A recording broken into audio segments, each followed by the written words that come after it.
মাহফিলে উপস্থিত বাংলাদেশ জামাত ইসলামীর কিশোরগঞ্জ জেলা শাখার সংগ্রামী সহকারী সেক্রেটারি, কিশোরগঞ্জের প্রবীণ সাংবাদিক জনাব শামসুল আলম সেলিম, বাজিতপুর উপজেলার আমির সংগ্রামী জননেতা জনাব ডাক্তার ইয়াকুব আলী, বাজিতপুর উপজেলার সেক্রেটারি জনাব মৌলানা মোবারকুল্লাহ সহ বাজিতপুর উপজেলা পৌরসভা এবং অন্যান্য নেতৃবৃন্দ, বাজিতপুরের সর্বস্তরের জনতা, আসসালামু আলাইকুম ওয়া রাহমাতুল্লাহি ওয়া বারাকাতুহু। আজকে 15-16 বছর পর প্রকাশ্যে আপনাদের সামনে হাজির হতে পেরেছি, এই জন্য আল্লাহর দরবারে শুকরিয়া আদায় করতে আলহামদুলিল্লাহ। দীর্ঘ 16টি বছর ফ্যাসিবাদী স্বৈরাচারী আওয়ামী লুটপাটে বাংলাদেশ মহাশ্মশানে পরিণত হয়েছে। বাংলাদেশের মানুষ গণতন্ত্র থেকে বঞ্চিত ছিল 16 বছর। বাংলাদেশের মানুষ নির্বাচনে ভোট দিতে পারে নাই।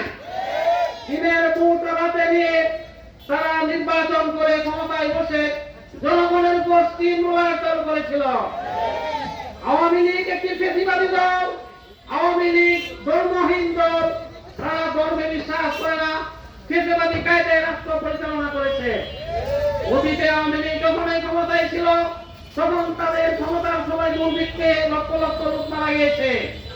আওয়ামী লীগের শাসনামলে কুকুরের মাথায় টুপি দিয়ে ছবি দিয়ে ইসলামকে নির্লজ্জ বাবু উপস্থাপন করা হয়েছে।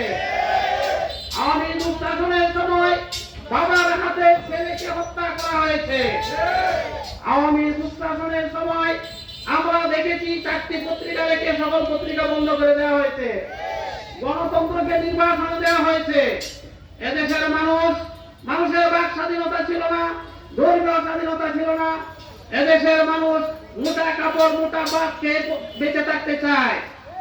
আমরা লক্ষ্য করেছি এই বাংলাদেশে এই আওয়ামী লীগ ফ্যাসিবাদী সরকারের কারণে হাজার হাজার ভাই বন্ধুকে জীবন দিতে হয়েছে। জামাত ইসলামী ছাত্র শিবিরের উপর পৃথিবীর ইতিহাসের জঘন্যতম নির্মম মৃত্যুর অত্যাচার করা হয়েছে। হাজার হাজার মামলা দিয়ে লক্ষ লক্ষ জামাত নেতা কর্মীদেরকে জেলখানায় নিয়ে খুন এবং খুনের মাধ্যমে জামাত ইসলামীকে নিশ্চিহ্ন করতে চেয়েছিল। কিন্তু ইতিহাস বলে 16 বছরের এই জুলুম নির্যাতনের পরেও জামাত ইসলামী এক বিন্দু পিছিয়ে যায়নি।